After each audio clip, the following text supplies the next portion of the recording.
The rain came down in sheets over downtown Chicago, the kind of rain that didn't care about your umbrella, your plans, or your dignity. It hit the pavement in silver curtains and flooded the gutters, and made every cab in the city disappear like smoke.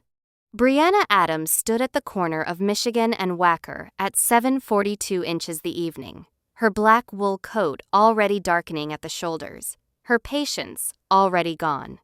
She was not a woman who panicked. She had learned a long time ago that panic was useless, that what mattered was seeing the situation clearly, deciding, and moving. So she stood in the rain and assessed. The Lyft app said 22 minutes. The hotel was 6 blocks north. Her heels were 3 inches and non-negotiable. And the silver Mercedes that had just sent a wave of gutter water across the lower half of her dress had slowed to a stop at the curb, hazard lights blinking like an apology it hadn't actually made. She looked at the water darkening the hem of her fitted black dress. She looked at the car. The window rolled down. The man behind the wheel was Korean, mid to late 30s, with the kind of face that had probably never looked uncertain in its life. Sharp jaw. Dark eyes that assessed the world with the same efficiency a surgeon might assess a patient quickly, thoroughly, without sentiment. He wore a charcoal suit that cost more than Brianna's monthly rent, and he held the steering wheel with one hand, like he'd been born owning things. "Get in," he said. Not unkindly, not warmly, simply. The way someone says it's raining or the meeting starts at 9. Brianna looked at him for a moment. "No thank you," she said. He blinked. It was almost imperceptible, a tiny fracture in the composure. "It's raining. I can see that. You're soaking wet. Also something I'm aware of." He paused. His eyes moved briefly to the hem of her dress, the ruined stockings, the useless umbrella she was still holding out of principle. "I splashed you. Yes, you did." Another pause. Longer this time. "I'm offering you a ride." "And I'm declining." The line of cars behind him was growing restless. Someone honked. He didn't react to it at all, which told Brianna something about him, that he existed in a reality where other people's impatience simply didn't register. The world waited for him. Or it didn't matter either way. "Where are you going?" he asked. "That's not relevant to a ride I'm not taking." Something shifted in his expression. It wasn't quite amusement. It was closer to recalibration, like a program encountering unexpected input and having to adjust its parameters. "The Langham," he said. "I'm heading there. If you happen to be going there." "I'm not getting in a stranger's car. I'm Park So-Yoon," he said, as if that resolved something. Brianna looked at him. "That's still a stranger's name." He stared at her. She stared back. The rain fell between them like punctuation. Then, she pulled out her phone, took a photo of his license plate, airdropped it to her sister with the message, "If I disappear, silver Mercedes," and opened the passenger door. She got in. She did not thank him. He did not comment on any of it. He pulled into traffic with the same unhurried authority with which he did everything else. And for a moment, there was only the sound of the rain against the windshield and the low hum of the heater beginning to work on the cold that had settled into her bones. "You photographed my plate," he said. "I did. And sent it to someone. My sister." He nodded once, slowly, as if filing this information away. "Smart. I know." The silence that followed was not comfortable. But it was not entirely uncomfortable either. It was the silence of two people who were both extremely aware of the other, and trying not to show it. Brianna looked out the window at the streaming city. In the reflection of the glass, she could see him, and she watched the way he drove controlled, fluid, reading the traffic ahead with quiet precision. No sudden movements, no frustration, just the steady, efficient navigation of a man who had learned to manage whatever environment he was placed in. She'd met men like this before, men who wore their competence like armor, who confused discipline for depth, who were impressive at a distance and hollow up close. She'd also been wrong before. She kept her face toward the window and said nothing. "You're going to the Langham for the So-Yoon group reception," he said. It wasn't a question. Brianna turned to look at him. "There are only 3 events tonight that would send a woman dressed like that into the rain without a car service," he said. "The Langham hosts 2 of them." Based on your age and the fact that you don't have an assistant meeting you at the curb, I'd say the So-Yoon reception. Financial sector. Mid-level professionals. She held his gaze for a moment. Mid-level. Early 30s, probably associate director or senior manager. You're dressed to be noticed, but not to intimidate. You want to be taken seriously without making enemies tonight. The car slowed at a light. She looked at him fully now. "How do you know I'm not the one hosting it?" she said. Something in his expression shifted again. That recalibration. "You're right," he said, and he sounded for the first time like he meant it. "I don't." She turned back to the window. "The reception is being hosted by my firm. I'm the one who planned it." A pause. "I'm director of strategic partnerships at Meridian Capital." The light changed. He drove. "Park So-Yoon," he said again, quieter now. "I'm the keynote." Brianna closed her eyes for exactly 1 second. Of course he was. The Langham's lobby was all warm gold and dark marble, a cathedral of controlled luxury, and it received Park So-Yoon the way it received all-powerful men, with subtle deference. A slight forward lean from the concierge. A nod from the events coordinator who materialized from nowhere to hand him a portfolio. Brianna moved past all of it toward the coat check. She had 6 minutes to repair her hem, redo her lip color, and transform herself from a woman who'd been standing in a monsoon into the composed professional who'd spent 3 weeks organizing this event. She was halfway across the lobby when she heard him behind her. "Miss Adams." She turned. He was standing in the center of the room, still holding the portfolio, the events coordinator hovering at his elbow. The warm light of the lobby fell across him, differently than the gray rain had. It was almost unfair, the way it sharpened him. "I owe you a dry cleaning bill," he said. She looked at him for a moment. "Send it to So-Yoon Group. Consider it a sponsorship expense." And she walked away. She felt his eyes on her back until she turned the corner. The reception went well. Brianna stood in the back of the room for the keynote because standing in the back meant she could see everything, correct problems before they escalated, read the energy of the room. It was a habit she'd cultivated over years and one she'd never fully explained to anyone because explaining it would have required admitting the other reason she always stood near the exit. Park So-Yoon spoke without notes. That was the first thing she noticed. He stood at the podium with no cards, no teleprompter, and he talked about global capital allocation and emerging market volatility with the kind of quiet authority that made people stop scrolling their phones. He didn't perform. He didn't charm. He simply knew what he was talking about so thoroughly that the knowledge itself became compelling. Brianna found herself listening when she'd meant only to observe. When it was over, she slipped out before the applause had fully faded. She was on her second glass of water at the bar. She didn't drink at professional events. Another private rule when his reflection appeared beside her in the mirror behind the bottles. "Hiding," he said. "Working." She turned to face him. "Congratulations. You didn't need the notes."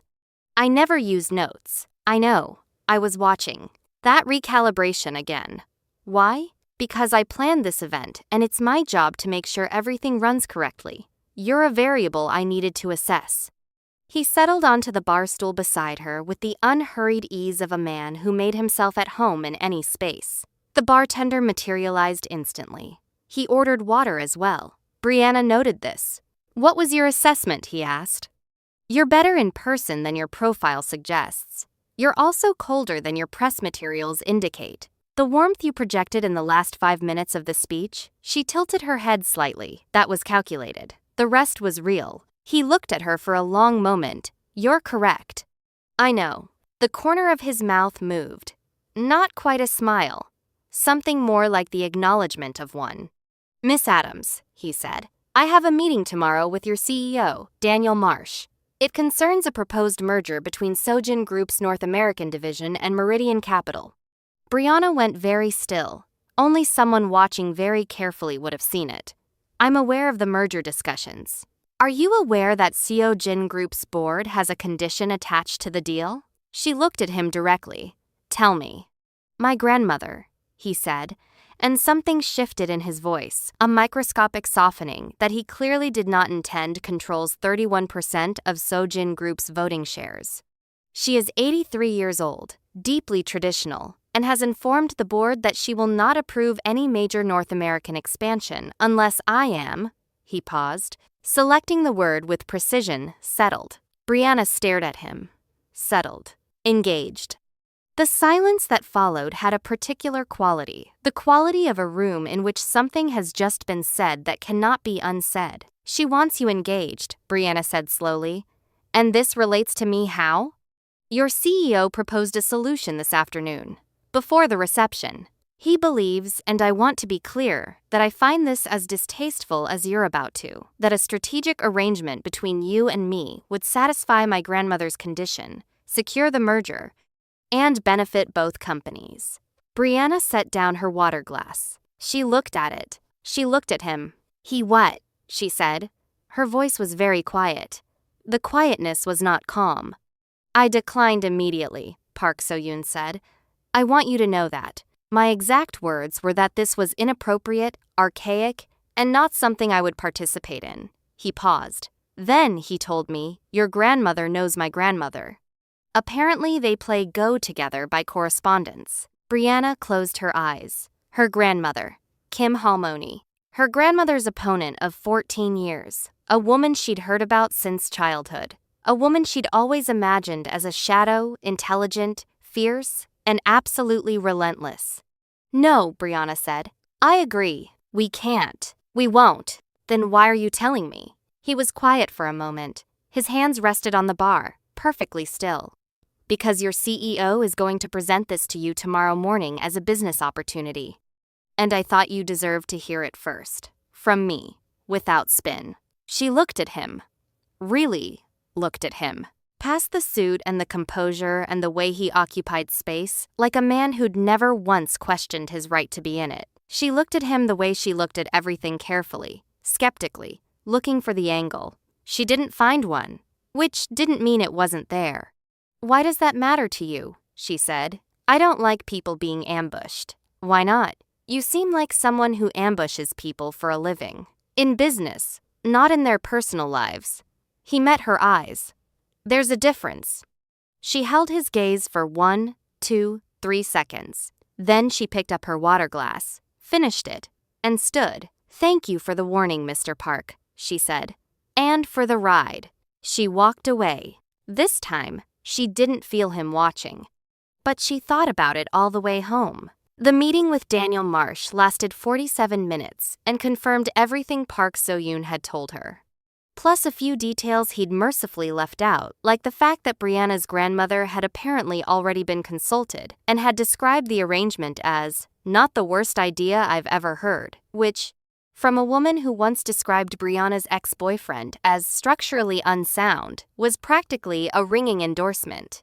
Brianna sat across from her CEO and her company's legal counsel with the particular stillness she deployed when she was genuinely furious. Shoulders relaxed, hands flat on the table, eyes clear and direct.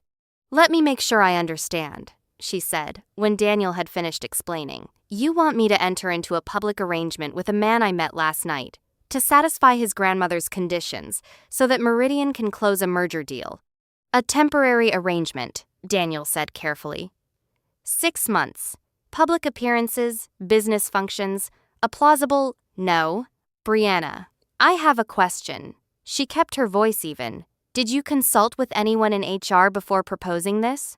Because I'm curious how please pretend to be engaged to our keynote speaker would land in a review process." Daniel shifted in his seat. "It's not a directive. We're asking, what are the terms being offered?" she said. Silence. Then legal counsel slid a folder across the table. She opened it, read it without expression. The terms were a 30% stake in Meridian's new Asia-Pacific division, a seat on the Merger Oversight Committee, and a compensation package that made her current salary look like a suggestion. She closed the folder. She looked at the window. Outside, Chicago was pale, gray, and cold. The rain from last night dried to nothing. The city going about its morning with no knowledge of what was happening in this room. The lake was dark silver in the distance. "I need to speak with Mr. Park directly," she said. She called him She didn't know how she had the number, except that she did, because when she'd gone home the previous night, she'd looked him up and found an executive contact line that turned out to be, improbably, his direct phone. He picked up on the second ring. No greeting. Just silence that indicated he was listening. "It's Brianna Adams," she said. "I know. Are you still opposed to the arrangement?" A pause. "I'm opposed to the premise of the arrangement. The business logic is sound. Meaning? Meaning I believe in the merger. I believe it's the right move for both companies. I'm opposed to solving it this way because it reduces you to an instrument of corporate strategy, which is..." Another pause. Wrong. She was sitting at her desk. She looked at her hands. "What if I don't feel reduced?" "What do you mean?" "I mean," she said carefully, "what if I see this as a business decision? What are your actual objections? My grandmother would be manipulated. She'd get what she wants. Is that manipulation? She'd believe it was real. That's on you to manage." She heard him exhale not quite a sigh, but something adjacent to it. "I'm not interested in the part of this arrangement that's about feelings, Mr. Park. I'm interested in the business terms. The Asia-Pacific stake is legitimate value. The committee seat is legitimate influence. I'm asking if you're willing to negotiate." A long silence. "Come to the Seojin offices," he said finally. "Tomorrow, 9 o'clock. I'll be there at 8:30. "Why?" "Because I'm always early." She hung up. She sat for a moment in the quiet of her office, looking at nothing in particular. Then she opened her planner and wrote, "Controlled. Keep it controlled." The following 3 weeks were the strangest of Brianna Adams' professional life, and her professional life had included the time she'd negotiated a real estate contract in 3 languages simultaneously, and the time a client had shown up to a board meeting with his emotional support dog, which then bit the legal counsel. She and Park So-Yoon had signed what their respective lawyers called a collaborative consulting agreement, and what everyone else called, quietly and behind closed doors, the arrangement. They had negotiated every clause with the focused precision of 2 people who were both absolutely certain they were the smarter one in the room, which had produced an agreement so well constructed that both their legal teams had separately remarked it was among the cleaner contracts they'd seen. The public appearances began. A charity gala, first. A dinner at the Korean Consul General's residence. A weekend visit carefully staged, graciously managed to So-Yoon's family estate in Lake Forest, where his grandmother called in via video from Seoul and examined Brianna over the screen with the sharp, undisguised assessment of a woman who had been watching people clearly for 8 decades. "She's guarded," the old woman said, in Korean. "Yes," So-Yoon said. "Why?" "I don't know yet." "Find out." A pause. "She has good posture. Her grandmother would be pleased." Which was how Brianna found out that his grandmother had already spoken with hers, and that her own grandmother had described her as complicated but worth it, which was the most affection the woman had expressed about her in 30 years. In the car afterward, Brianna stared out the window for a long time. "She likes you," So-Yoon said. "She doesn't know me. She's an excellent judge of character. She knew my grandfather was dishonest 6 months before he embezzled from the company." He glanced at her. She found him interesting too. "I'm not sure that's a compliment. From her, it is." The car moved through the quiet suburban evening. The heat was on low. Brianna had taken her heels off after 3 hours of standing at the estate, and now sat in her stockinged feet, which was the most informal he'd ever seen her. "What did she say about me?" Brianna asked. "When you talked in Korean." He hesitated, barely perceptible, but she caught it. "She said you're guarded, and you said?" "That I don't know why yet." Brianna was quiet for a moment. Then, "You could have told me she was watching for that. I would have. I didn't want you to perform." She turned to look at him. He was watching the road. "You were testing me," she said. "My grandmother was testing you. I was watching." "To see what?" He was quiet for a long moment. The highway opened up before them, long and pale in the winter dark. "Whether you're who you present as," he said, "or someone else underneath." The answer settled in the space between them. "And?" she said. He glanced at her. "I think that's still an open question." It should have irritated her. Most things men said that implied she was unknown or unknowable irritated her, because she'd spent years being precisely, deliberately known, building a reputation, a record, a presence that meant people didn't underestimate her twice. But somehow, from him, it didn't land as dismissal. It landed as attention. She looked back out the window and said nothing more. The clashing happened in small ways, at first. She showed up to briefings having already read every document and drafted follow-up questions. He showed up having memorized everything and never needing the documents at all.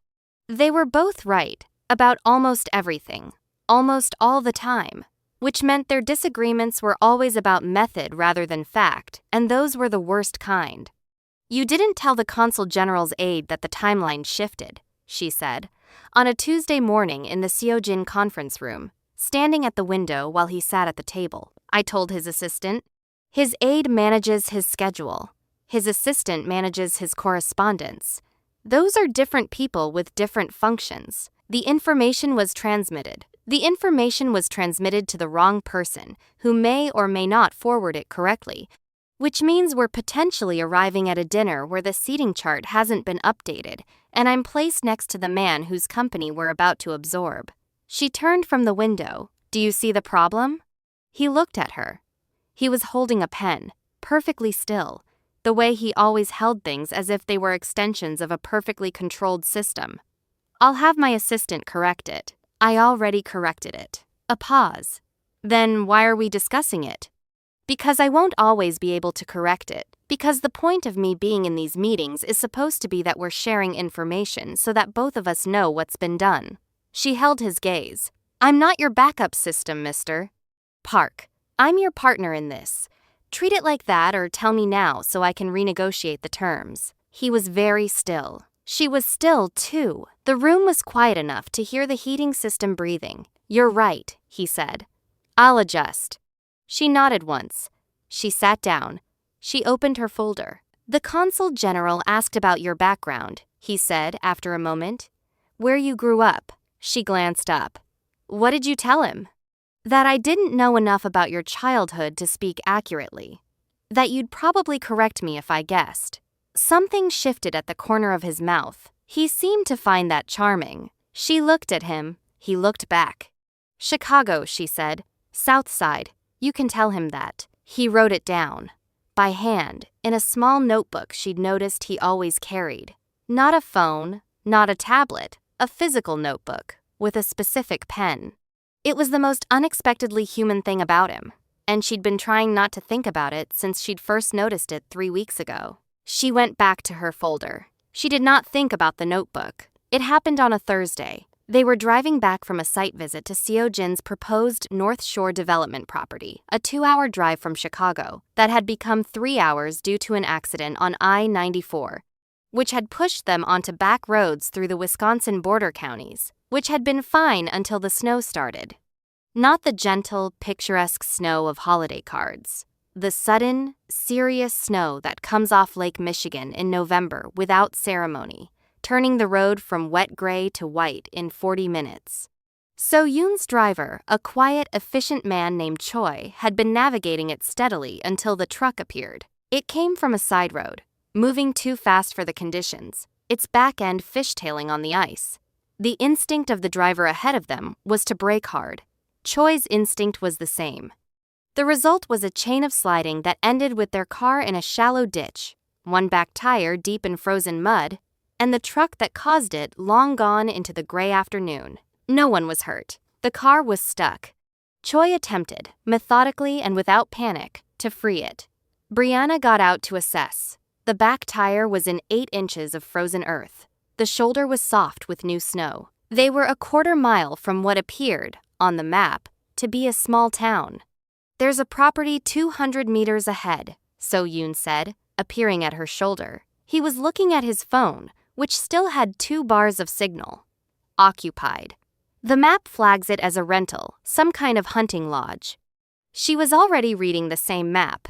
"Road's going to close behind us in an hour. The plows on these county routes run late. We should secure shelter before they do." She looked at Choi, who was on the phone with roadside assistance and had been told the wait was 3 to 4 hours minimum. She looked at the sky, which had the particular dense gray quality that meant it was done being polite. She looked at So-Yoon. "Can you walk in those shoes?" she said. He looked down at his dress shoes, then at her low-heeled boots, then back at her. "Yes." "Then let's move." She turned and started walking. He fell into step beside her. The lodge was real, a low, wide building set back from the road in a stand of bare maples, a light on inside, smoke from the chimney. The owner was a retired game warden in his 70s who took in their formal clothes and the approaching blizzard and made a decision without asking many questions. He showed them 2 rooms. She took one, So-Yoon the other, told them the generator was reliable, and left a stack of firewood and a pot of soup on the stove before retreating to his own part of the property. By 5 o'clock, the road was completely invisible. By 6, the power had flickered twice. By 7, Brianna was sitting on the wide stone hearth of the main room's fireplace in her socked feet, her coat over a chair to dry, So-Yoon across from her in an armchair with his jacket off and his sleeves rolled to the elbows. He had made the soup. She had not expected that. She had also not expected him to make it well to have found seasonings in the cabinet and adjusted it so that what was a plain vegetable broth became something that actually tasted like it was made with intention. "You cook," she said. "I lived alone for 6 years in Seoul, before the company reached the scale that made a household staff practical." He glanced up. "You seem surprised." "I am." "Why?" She thought about how to say it. "You move through the world like someone who has always had people doing things for him. It's not arrogance exactly, more like you don't notice the infrastructure." He was quiet for a moment. "That's accurate. And it's a fair criticism." "It wasn't a criticism, wasn't it?" She looked at the fire. "It was an observation." He looked at her. "You do that. You say something that lands like criticism and then you qualify it." "Because I mean it as an observation." "Do you worry about being too harsh?" She laughed, a short, surprised sound that she immediately reined in. "No, I worry about being misunderstood." He sat forward slightly. It was a small movement, but she tracked it the way he leaned in without being aware of it, the way his eyes focused when he was actually attending. "What's the difference, for you?" he said. She looked at the fire for a moment. "Harsh is about feeling superior. Observation is about seeing clearly." She paused. "Most people don't like being seen clearly. You do it anyway." "Yes." "Why?" The fire shifted. A log resettled with a soft sound, sending up a brief bloom of sparks. Outside, the wind had found the eaves of the lodge and was making its presence known. "Because not seeing clearly is how people get hurt," she said quietly. It was more than she'd meant to say. She felt it the moment it left her, the way you feel the air change when a door opens, the slight pressure drop, the new current. He didn't push. He didn't follow up with another question. He simply sat with what she'd said, which was itself unusual enough that she noticed it. "The merger meeting is going to be moved," he said, after a moment. Not changing the subject exactly, just stepping back. "I know. I already emailed Marsh." "From here?" "My signal came back at 4. Yours didn't?" She looked at him. He held up his phone. 1 bar, wavering, intermittent. "Mine's fine." She thought about it. "Where are you on the Verizon network?" "The T-Mobile towers in this part of the state are." She trailed off at his expression. "Sorry." "That's not relevant." "No, it's..." He paused. "You think of things very quickly." "I know. Do people find that difficult?" She looked at him. "Some. Not me," he said, evenly. "Not a compliment exactly. A data point." She nodded once. Let it land. Outside, the blizzard made the world very small and very white. Inside, the fire made the room very warm and very close. Brianna was aware of how quiet it was, the particular quiet of being truly isolated, which she usually managed by filling her environment with work and noise and motion. There was no motion here. The work was done. The noise was only the fire. "Tell me something true," she said. He looked at her. "About yourself," she clarified. "Not about the company. Not about the merger." She pulled her knees up slightly. "Something I wouldn't know from reading your profile." He was still for a long moment. The fire put gold on the side of his face. I have not taken a vacation, he said slowly. In 9 years. Not a real one. I've been to 47 countries, and I couldn't describe a single one of them the way a person would describe a place they'd actually visited. I've been in boardrooms and hotels and cars. He paused. My mother told me last year that I've become efficient at the expense of being alive. The words came out carefully, like he was examining each one before releasing it. She's right, he said. I knew it when she said it. I've known it longer. Brianna looked at him. What do you do about that? She asked. I don't know, he said. I'm not sure I know how. The fire breathed. Me either, she said quietly. He looked at her, and this time the look was not assessing. It was open, like a window someone had forgotten to close. They slept. Separately, properly. The lodge had doors and boundaries, and they were two adults capable of observing them. But in the morning, the blizzard, having softened overnight to a gentle, steady snow that made the world look like it had been laundered, they sat at the kitchen table with bad coffee and a silence that had changed quality. The brittle, formal silence of strangers was gone. In its place was something else. Something like a temporary truce. Something like, almost, ease. So-Yoon had found eggs. She had found bread. Neither commented on the fact that they moved around each other in the kitchen without negotiating it, that he stepped back when she reached across, that she knew without looking which counter he was using. They ate. You said last night, he began, and then stopped. She looked up. You said that not seeing clearly is how people get hurt, he continued. His hands were around his coffee cup. Outside, the snow fell quietly. Was that about someone in particular? She looked at him for a long time. Then she looked out the window. I was 12, she said. Her voice was steady. It was always steady. About this she'd learned to narrate it calmly, the way you learn to walk after you've learned not to run. We lived in a 2-flat on the south side. My mom, my grandmother, me, and my sister. My dad he wasn't there. She paused. 2 men broke in. Middle of the night. They wanted money we didn't have. My mom was in the room. I was in the hallway. She stopped. You don't have to, he started. I know, she looked back at him. I want to finish. I don't usually, but she paused. I want to. He was still. Completely still. I called 911 from the hallway. I stayed on the line with them for 9 minutes while they were in the house. I didn't make a sound. I had to make a decision, make noise, and tell my mom I was there, or stay quiet and not give them a reason to look further. Her jaw was set. I stayed quiet.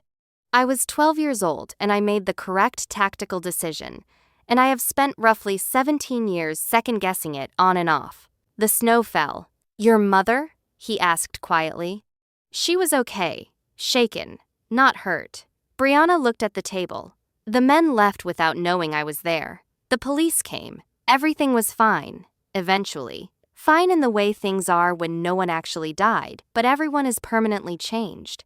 He didn't say I'm sorry. She was distantly, specifically grateful for this, for the fact that he heard what she'd said, and didn't reach for the reflexive comfort phrase that would have made her close back up immediately. Instead, he said, that's where it comes from. The exits. She looked at him. You always position yourself near exits, he said. I noticed at the gala, and the consul general's dinner, and the reception. He met her eyes. You know where every exit is in every room. She stared at him. I didn't say anything, he said carefully, because it's not my business. But I noticed. She swallowed. You noticed. Yes. Why didn't you say anything? Because it was yours. His voice was very quiet. It didn't seem like something you'd want commented on. She held his gaze for a long moment. The kitchen was warm. The snow was soft. Her coffee had gone cold. What about you? She said. What are you afraid of? He looked at the window for a long moment. Being responsible for something I can't control, he said. My father had a stroke when I was 26. He was 53. He ran the company. He built it. He was invincible. Or I thought he was. A pause. He survived. But for 8 months, everything was on me. The company, the family, the board, the staff. I was 26 and I was holding everything together, and there were days when I didn't know what I was holding together for, just not dropping it, because dropping it meant failing him. He looked back at her. I never stopped, he said. After he recovered, after he retired, after the company stabilized, I never put it down. I don't. He stopped.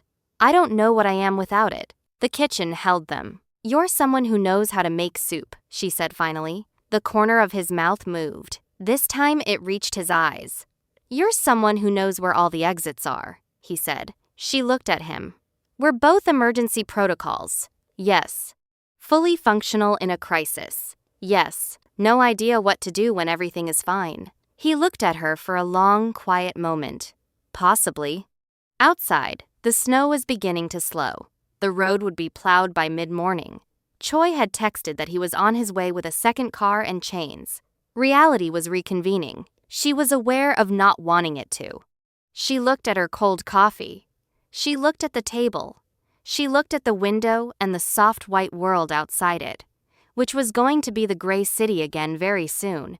And with the gray city would come the arrangement and the merger and the roles they both played in both of those things. We should get ready, she said. Yes, he said. Neither of them moved for another minute.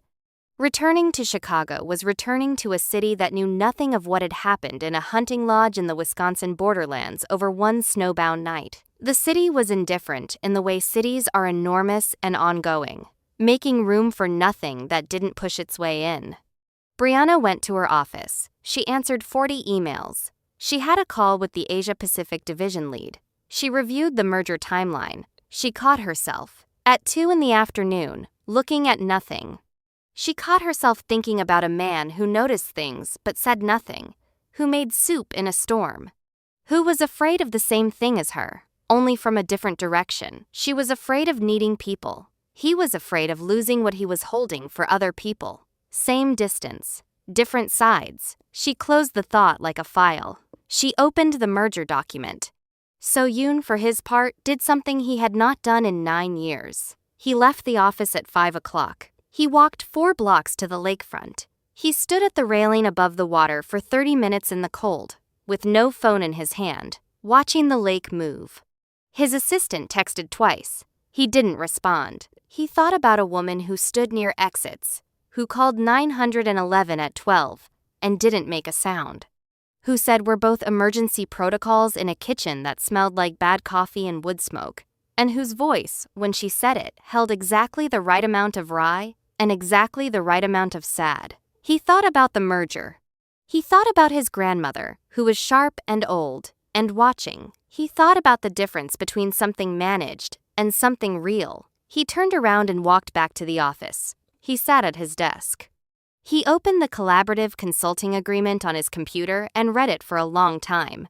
Read the terms, read the structure, read the careful, airtight language that both of them had built to keep everything clean and controlled and professional. He closed it. He opened a new document and started writing. The merger gala was held at the Art Institute 3 weeks later, and it was the kind of event that required Brianna to be in 3 conversations simultaneously, while looking like she was fully present in each of them. She was good at this. She'd spent years developing the capacity to be precisely as visible as a situation demanded and no more. She was talking to the head of Seo-Jin Group's North American legal team when she saw So-Yoon across the room. He was talking to someone, a board member, she thought, from the posture, from the way he was deploying his professional gravity with full deliberate intention. He looked exactly as he always looked at these things, composed, authoritative, the center of whatever room he was in without appearing to try, and then his eyes moved across the room and found hers. He didn't smile, he didn't nod, he just held her gaze for a moment, with an expression she'd never seen on him before at a public event, something unguarded, something that said, I see you there, in a way that was entirely separate from the arrangement, the merger, the event. Then he looked back at his conversation. She looked back at hers. She did not think about it for the rest of the evening. She thought about it for the entire rest of the evening. He found her at 8:30 at the edge of the gallery, near a bronze sculpture that she'd been looking at without seeing. There's something I want to tell you, he said, without preamble. She turned. He was standing slightly closer than the usual professional distance. Not inappropriately, just close enough that the noise of the event became background rather than foreground. "The merger is going to close," he said, "independently of the arrangement.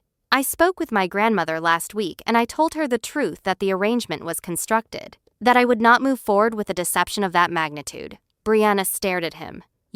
She already knew," he said.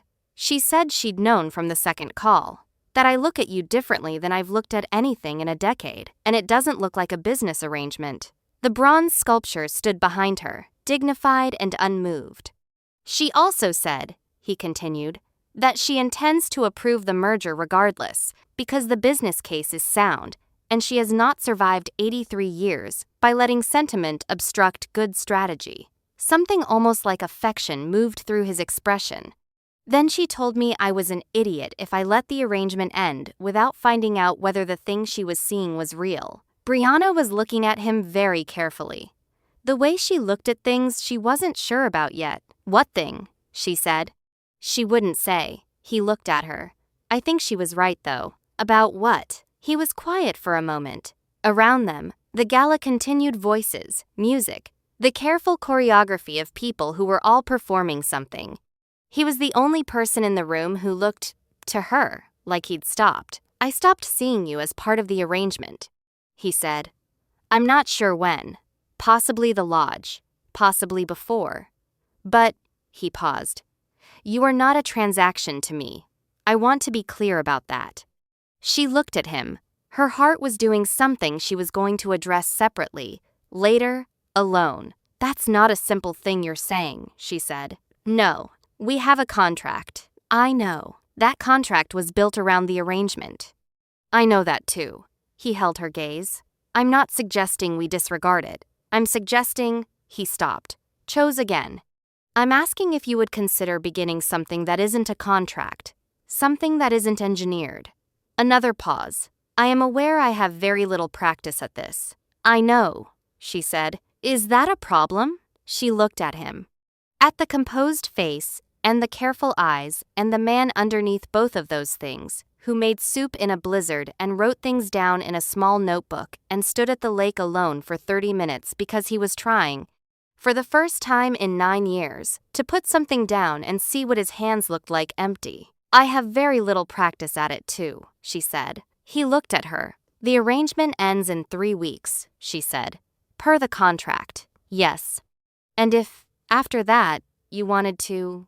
She stopped, let out a slow breath. "Ask me to dinner, properly, without it being a gala or a board function or a deliberate appearance." Something in his face changed. Not dramatically, not theatrically, just shifted. The way light shifts when clouds move. "Yes. I'm not promising anything," she said. "I'm saying ask me when the arrangement is over. Ask me like a person asking another person." He was very still. "I will." She nodded once. She looked at the sculpture. She looked back at him. "You should get back to the board member. He can wait. So-Yoon."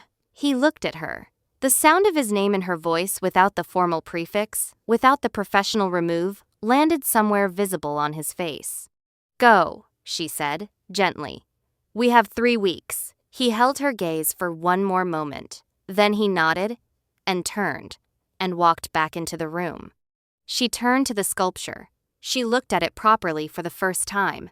It was a figure caught mid-motion reaching forward, weight shifted, not yet arrived at wherever it was going. She thought that was probably right. The 3 weeks passed. They passed the way that time passes when you are aware of it slowly, specifically, with the particular texture that comes from attention. She noticed things she hadn't before, the way he texted information rather than small talk, and how she'd started responding with slightly more than information. The way he always sent a car for her when they had appearances, and how he'd stopped using drivers she didn't know. The small notebook. The way he listened, not performing listening, but actually going quiet in his head when she spoke, so that she felt, when she talked to him, genuinely heard. She noticed these things, and she filed them carefully, and she did not do anything with them yet. The arrangement concluded on a Tuesday. On Wednesday morning, she got a text. Dinner, Friday. Not a gala, not a board function. 7 p.m. Wherever you want. She looked at the text for a long time. She typed, "You're supposed to pick. If you want to ask me properly." A pause. Then, dinner, Friday, 7 p.m. Avec restaurant on Fulton. I made a reservation under my name. If you say no, I'll cancel it. She smiled. Just slightly. Into her phone. Alone in her office. Where no one could see it. She typed, "I'll be there." Then she added, "I'll be early." His response came back in 40 seconds. "I know." Avec on Fulton was warm and close and smelled like wood smoke and wine, the kind of restaurant that felt like someone's particularly well-curated living room. The tables were long and communal, and the lighting was the honest amber of candlelight. And when Brianna walked in at 6'48", a deep burgundy dress she hadn't worn since an occasion that no longer mattered, he was already there. Of course he was. He stood when he saw her. Not performatively, just stood, naturally. And the gesture was so simply human that it disarmed her in a way that years of elaborate corporate events had not. "You're early," she said. "I know," he said. She sat across from him. They ordered. They talked. Not about the merger that was done, closed, signed. Not about the arrangement that was over, completed, filed. They talked about other things. His grandmother's Go correspondence, which had apparently now expanded to include a video call component that the old woman described as inefficient but acceptable. Brianna's sister, who had texted her a string of escalating questions about the silver Mercedes plate photo that Brianna had never fully answered. A documentary about ocean navigation that So-Yoon had watched, alone, at 11 at night, because it was the first thing he'd watched in years that wasn't for background noise. He'd put his phone in the other room for it. She laughed at that. He watched her laugh with the particular attention of someone who was recording. "What?" she said. "You laugh differently when you're not working," he said. She raised an eyebrow. "How so?" "It reaches your eyes." She looked at him. He looked back, steady and present and without the composed professional distance he wore like a second suit. "So-Yoon," she said. "Yes, I want to be clear about something. Tell me." "I'm not going to be easy," she said. "I don't know how to need people without a fight. I'm going to second-guess this. I'm going to push back on things and keep my distance when I'm scared, and occasionally look for exits even in rooms that are perfectly safe." She held his gaze. "I want you to know that going in." He was quiet for a moment. "I'm going to be inefficient at this," he said. "I'm going to be too controlled sometimes and not controlled enough at others. I'm going to miss emotional signals and have to be told things directly that most people communicate without words. I have 9 years of working habits that function as walls." He paused. "I want you to know that too." She looked at him across the warm, candlelit table. "We're both emergency protocols," she said. "Yes," he said, learning to be something else. The restaurant moved around, them voices, laughter, the sound of living, and they sat in it together. Two careful people at the beginning of something that neither of them knew how to name yet. Something that was not a contract, not an arrangement, not a transaction. Something that might, if they were patient, if they were brave, become the truest thing either of them had ever built. Not because it was easy, because they were choosing it anyway. Outside, Chicago was cold and bright and moving fast, the way it always was. But for now, in this warm room, at this table, with the space between them exactly the right distance for something to grow, there was no hurry. For the first time in a long time, for both of them, there was no hurry at all.